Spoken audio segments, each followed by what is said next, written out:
Allô Europe 1, J'ai une question à vous poser. 10h midi. Allô Elena ? Elena Morna. Mais d'abord, l'actu santé du jour avec vous, Isabelle Quenin. Bonjour Isabelle. Bonjour à tous, bonjour Elena. Et alors, on commence par des couches culottes pour bébé, pas nettes. J'en ai rarement vu des nettes, mais là, elles sont vraiment pas nettes. C'est un dossier du magazine 60 millions de consommateurs qui a testé 12 références de couches pour bébé. Alors ça va de produits de la grande distribution, mais également des produits étiquetés écologiques. Sur 12 produits testés, 10 contiennent au moins une substance indésirable, principalement du toluène ou du styrène, qui sont deux composés organiques volatiles, irritants et neurotoxiques.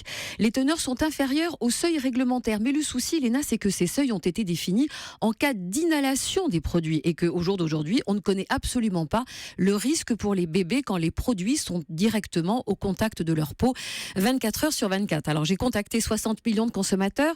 Les explications de Sylvie Metzlar. Nous, à 60, ce que l'on aimerait, ce que l'on demande, c'est un affichage obligatoire des composants des produits, exactement comme on peut le faire aujourd'hui pour tous les produits cosmétiques.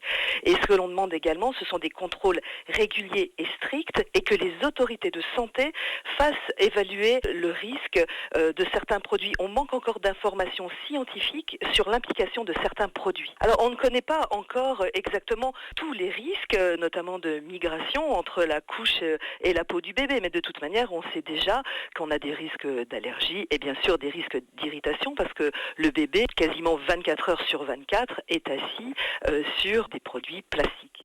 Alors pour les parents qui vont faire leurs courses, seuls 2 produits sont irréprochables et on vous les donne. La marque de distributeur Leclerc avec la gamme les couches Mots d'enfant et puis les couches Love and Green, c'est la seule couche écologique du test qui, elle, a parfaitement réussi son pari.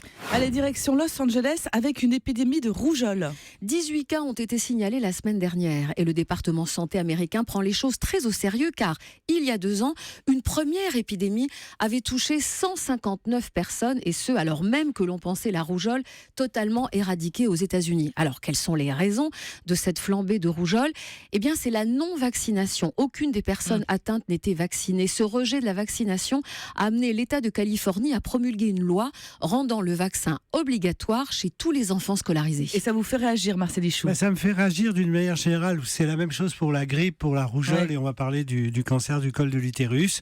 On vit maintenant dans une ère où les grandes maladies ont quasiment disparu, mais elles ont disparu grâce à quoi ? Grâce à la vaccination. Et donc, quand on baisse le niveau de vaccination, non seulement on ne se protège pas soi-même, mais on fait apparaître et réémerger des tas de microbes, de virus, de bactéries, et qui ont une gravité importante. Donc, si on a une chose à faire passer dans cette émission, n'ayez pas de prévention contre les vaccins sont utiles.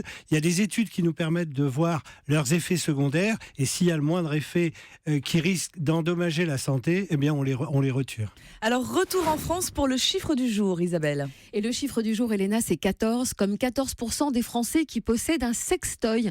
Dans une étude menée il y a 2 ans. Seulement 14%. Vous allez voir, pas. dans une étude menée il y a 2 ans, ils étaient 61% à admettre qu'ils n'avaient rien contre l'idée d'acheter un sextoy, peut-être un jour. Mais ce qui est nouveau, c'est que le marché de l'érotisme se met lui aussi au vert et que l'on trouve désormais des sextoys sans phtalates.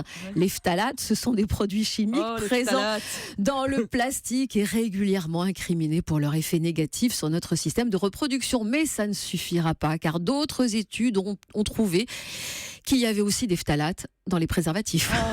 Combien de sextoys à la maison, Isabelle ? Je sais pas, je les ai rangés on la semaine n'aura pas dernière. le dernier chiffre du jour que j'aurais souhaité avoir. On l'aura peut-être demain. Merci Isabelle. À tout à l'heure pour la rubrique Ça va vous aider. On parle aujourd'hui de prévention du cancer du col de l'utérus. Prévention simple pour éviter près de 1000 décès par an. 3921 europe1.fr pour vos questions.